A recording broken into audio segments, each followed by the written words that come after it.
নমস্কাৰ, মই ভাৰ্গৱ ভূষণ। এটা নতুন ভিডিঅ'ৰ সৈতে আপোনালোকক মই মোৰ চেনেললৈ স্বাগতম জনাইছোঁ। আশা কৰোঁ আপোনালোক নিশ্চয় ভালে আছে। অলপতে আপোনালোকৰ যি ADRE ৰিজাল্টসমূহ দিলে, সেই ৰিজাল্টসমূহ আপোনালোকে পাইছে আৰু আপোনালোকে নিশ্চয় জানে যে এই ৰিজাল্টটো আচলতে ফাইনেল ৰিজাল্ট নহয়। ইয়াৰ পিছতে যি ভাই হওক বা স্কিল টেষ্ট, এই স্কিল টেষ্টসমূহ হ'ব আৰু তাৰ পিছতে আপোনালোকৰ ফাইনেল ৰিজাল্ট আহিব।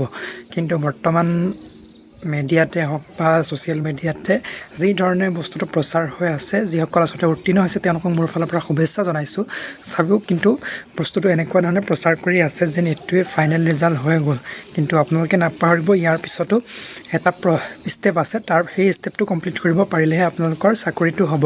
আৰু এই ভিডিঅ'টো মই লৈ আহিছোঁ সেইসকল মোৰ ভণ্টি ভাইটিসকলৰ কাৰণে, যিসকলে ডিগ্ৰী আচলতে কমপ্লিট কৰি জাষ্ট হোৱাৰ সময়তে পাইছে বা ডিগ্ৰী পঢ়ি থাকোঁতে হৈছে, সেইসকলৰ কাৰণে লৈ আহিছোঁ। যিহেতু বাকী যিসকল আছে তেওঁলোকতো মেচিয়ৰিটি হয়, মই সেইসকলৰ কাৰণে লৈ আহিছোঁ যিসকলে ৰিচেণ্টলি গ্ৰেজুৱেশ্যন কমপ্লিট কৰিছে বা গ্ৰেজুৱেশ্যন কমপ্লিট কৰি থাকোঁতেই আচলতে যি লিখিত পৰীক্ষা হৈ গৈছে ADRE, তাত উত্তীৰ্ণ হৈছে। আৰু যি বাকী আহি থকা ষ্টেপসমূহ আছে, স্কিল টেষ্টে হওক ভাইভাসমূহ আছে, তাৰ কাৰণে আপোনালোকে এনেকুৱা ধৰণৰ ভুলসমূহ নকৰিব, যাৰ কাৰণে পিছত আপোনালোকে পস্তাবলগীয়া হয়। গতিকে তাৰ সংক্ৰান্ততে মই আজি ভিডিঅ'টো লৈ আহিছোঁ। তেনেহ'লে আহক দেৰি নকৰি আজিৰ ভিডিঅ'টো আৰম্ভ কৰোঁ। বন্ধুসকল, আচলতে ADRE যি এক্সামটো দিনক দিনে দেখিছে কম্পিটিশ্যন কিমান বাঢ়ি আহিছে, কাট অফ দেখিছে আপোনালোকে কিমান হাই গৈছে। আচলতে কাট অফৰ পৰিমাণটো দিনক দিনে বাঢ়ি গৈ আছে। আৰু তেনেস্থলত যিবিলাক আচলতে গ্ৰেজুৱেশ্যন কমপ্লিট কৰি আচলতে যিসকল ৰিচেণ্টলি উত্তীৰ্ণ হৈছে, সেইসকলৰ মাজত আচলতে চিৰিয়াছনেছটো কম দেখা যায়। এইটো আচলতে মই নিজৰ অভিজ্ঞতাৰ পৰা কৈছোঁ। বন্ধুসকল, যি ADRE প্ৰথম হৈছিলে 2022 চনত, তাতে মই লিখিত পৰীক্ষাত উত্তীৰ্ণ হৈছিলোঁ। আৰু তাৰপিছত সেইটো সময়ত আচলতে মোৰ গাত কথা লগা নাছিল যে পিছৰ কাৰণে কি কৰিব লাগে। আৰু সেইটো একেটা সময়তে মই SSC GDটো এটা চেফ স্ক'ৰ কৰি আছিলোঁ। তাৰ কাৰণে মই বৰ এটা যি স্কিল টেষ্টৰ কাৰণে গুৰুত্ব দিয়া নাছিলোঁ, ঢিলাই দিলোঁ। তাৰ ফলত যি মোৰ স্কিল টেষ্টৰ এক্সামটো আচলতে বৰ এটা ঠিক নহ'ল। আৰু যি ফাইনেল মেৰিট আছিল তাৰ পৰা মই ওলাই গ'লোঁ। অকল এইটো আচলতে মোৰ বুলিয়ে নহয়, আৰু মোৰ লগৰ দুটামান চিলেক্ট হৈছিলোঁ, সিহঁতৰ ক্ষেত্ৰতো একেই হ'ল। সিহঁতো তেনেকৈ লিখিত পৰীক্ষাত উত্তীৰ্ণ হৈছিল আৰু যি স্কিল টেষ্টত পৰা তেওঁলোকৰ এক্সামটো ভাল নহ'ল আৰু শেষত ফাইনেল মেৰিটত বাহিৰ হৈ গ'ল। আৰু যিহেতু আপোনালোকে দেখিছে কাট অফৰ পৰিমাণ ইমান যথেষ্ট বেছি হৈছে, গতিকে স্কিল টেষ্টটোৰ ওপৰত যথেষ্টখিনি ডিপেণ্ড কৰিব। আপুনি স্কিল টেষ্টটোত যদি এটা ভাল স্ক'ৰ কৰিব নোৱাৰে, তেনেহ'লে আপুনি ফাইনেল মেৰিটৰ পৰা বাহিৰ হ'ব লগা হ'ব পাৰে। আৰু এই ক্ষেত্ৰত মোৰ যিসকল ভাইটি ভণ্টি আছে তেওঁলোকলৈ মই ক'ম যে ভিডিঅ'টো বিশেষকৈ মই তেওঁলোকৰ কাৰণে লৈ আহিছোঁ। এনেকুৱা চান্স আচলতে আপোনালোকে দুবাৰ নাপাবও পাৰে। আচলতে চান্স আহি থাকিব, কিন্তু আপোনালোকে ভাবিব লাগিব যে এইটো চান্স মোৰ জীৱনলৈ নাহিব। গতিকে আপোনালোকে এতিয়াই চিৰিয়াছলি লওক।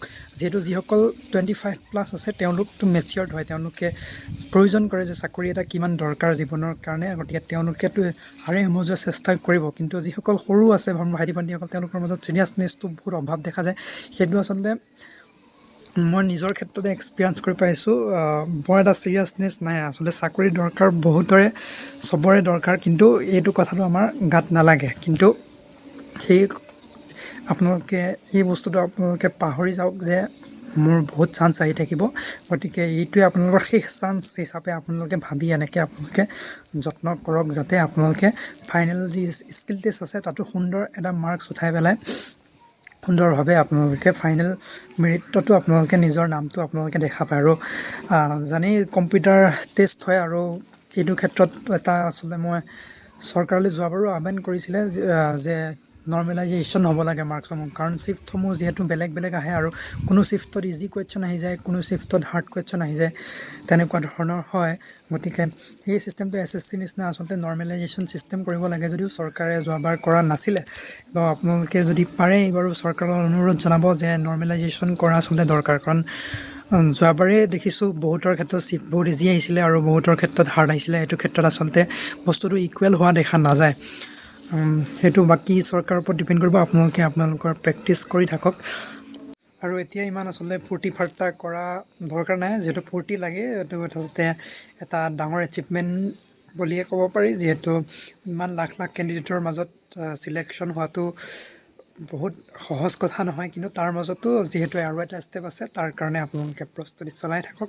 আৰু শেষত যেতিয়া আপোনালোকৰ ফাইনেল মেৰিট লিষ্টত নাম আহিব, তেতিয়া আপোনালোকে দুগুণ ফূৰ্তি কৰক। আজিৰ ভিডিঅ'টো ইমানেই আছিলে আপোনালোকলৈ আৰু পুনৰ লগ পোৱাৰ প্ৰতিশ্ৰুতিৰে আজিৰ ভিডিঅ'টো ইয়াতে সমাপ্ত কৰিছোঁ। জয় অসম।